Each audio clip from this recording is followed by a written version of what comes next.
எத்தனை கருவாடு வேணால் வரட்டுங்க, ஆனால் இந்த நெத்திலி கருவாடை குழம்பு வச்சு சாப்பிடும்போது அவ்வளோ டேஸ்ட்டாக இருக்குங்க. அதுவும் நம்ம ஊர் பக்கம்லாம் நெத்திலி கருவாடு எவ்வளோ அதிகமாக போடுறோமோ அதுக்கு பாதி பூண்டை போட்டு தாங்க இந்த சேர்த்து குழம்பு வைப்போம். இந்த மாதிரி நெத்திலி கருவாடு குழம்பு வச்சு சாப்பிட்டு பாருங்கள், டேஸ்ட்டு பார்த்தீங்கன்னா அவ்வளோ சூப்பராக இருக்குங்க.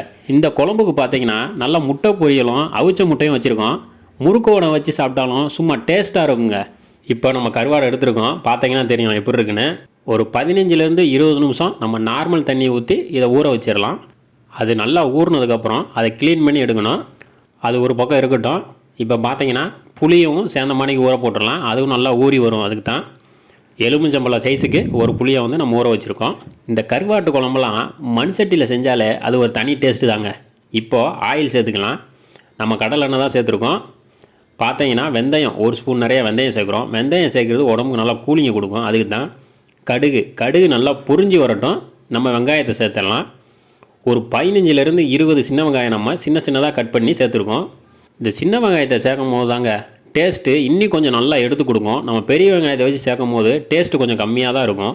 இந்த சின்ன வெங்காயம்லாம் நல்லா குழம்புல கரைஞ்சி அது டேஸ்ட்டு பார்த்தீங்கன்னா அவ்வளோ சூப்பராக இருக்குங்க.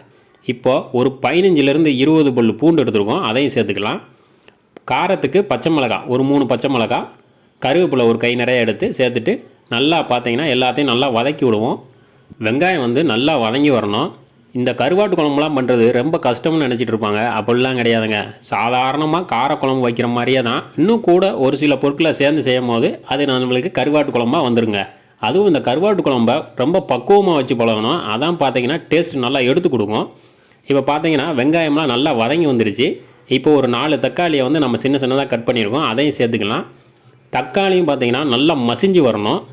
இப்போது இதுக்கு தேவையான உப்பு சேர்த்துட்டு நல்லா வதக்கி விட்ருவோம். நம்ம ஊர் ஸ்டைலில் இது வந்து பண்ணிகிட்ருக்கோங்க. நம்ம ஊர் பக்கம் கத்திரிக்காய், முருங்கைக்காய் இதெல்லாம் சேர்த்து வைக்க மாட்டாங்க. இந்த பூண்டு தான் அதிகமாக சேர்த்து கருவாட்டு குழம்பா வைப்போம். அதுவும் பார்த்தீங்கன்னா இது கஞ்சிக்கு வச்சு சாப்பிடும் போது அவ்வளோ சூப்பராக இருக்குங்க. இப்போ பார்த்தீங்கன்னா தக்காளிலாம் நல்லா மசிஞ்சு வந்துருச்சு, பார்த்தாலே தெரியும். இந்த டயத்தில் நம்ம மசாலா சேர்த்துக்கலாம். மசாலான்னு பார்த்தீங்கன்னா மஞ்சள் பொடி ஒரு 1/4 ஸ்பூன் சேர்த்துக்கலாம். வீட்டில் அரைச்ச குழம்பு மசால் பொடி வச்சுருக்கோம், அது ஒரு 3 ஸ்பூன் சேர்த்துக்கலாம்.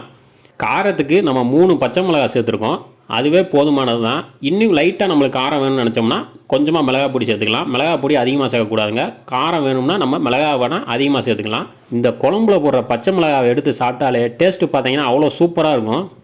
வெறும் கஞ்சியை வச்சுட்டு அந்த பச்சை மிளகாய் வச்சே சாப்பிட்றலாம். அவ்வளோ நல்லா அந்த கிரேவியில் நல்லா ஊறி வரும்.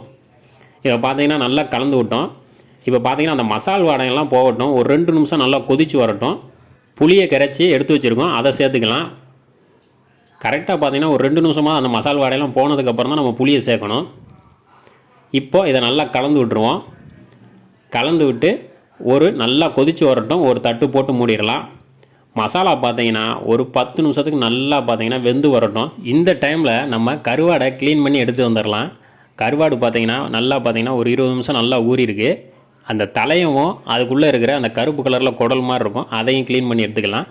க்ளீன் பண்ணி எல்லாத்தையும் வச்சுருக்கோம். ஒரு 10 நிமிஷம் கழித்து திறந்து பார்க்குறோம். மசாலா பார்த்தீங்கன்னா நல்லா வெந்து வந்திருக்கும். அந்த டயத்தில் இந்த டயத்தில் நம்ம க்ளீன் பண்ணி வச்ச கருவாடை எடுத்து சேர்த்துக்கலாம். சேர்த்துட்டு ஒரு 3லேருந்து ஒரு 4 நிமிஷம் நல்லா வேக விடுவோம். கருவாடை நல்லா வெந்து வந்துருங்க. அந்த டயத்துலேயேமோ ரொம்ப நேரம் கருவாடு வேகணும்னு அவசியமே கிடையாது. ஒரு 3லேருந்து ஒரு 4 நிமிஷம் நல்லா கொதிக்க விட்டு தட்டு போட்டு மூடிடலாம். சிம்லேயே பார்த்தீங்கன்னா ஒரு 4 நிமிஷம் நல்லா பார்த்தீங்கன்னா கருவாடு நல்லா வெந்து வந்திருக்கும். நம்மளுக்கு கிரேவியும் கரெக்டாக பக்குவமாக இருக்குது, பார்த்தாலே தெரியும். இந்த டயத்தில் நம்ம ஆஃப் பண்ணால் தான் நம்மளுக்கு வந்து பார்த்திங்கன்னா கிரேவி நல்லா பக்குவமாக வரும்.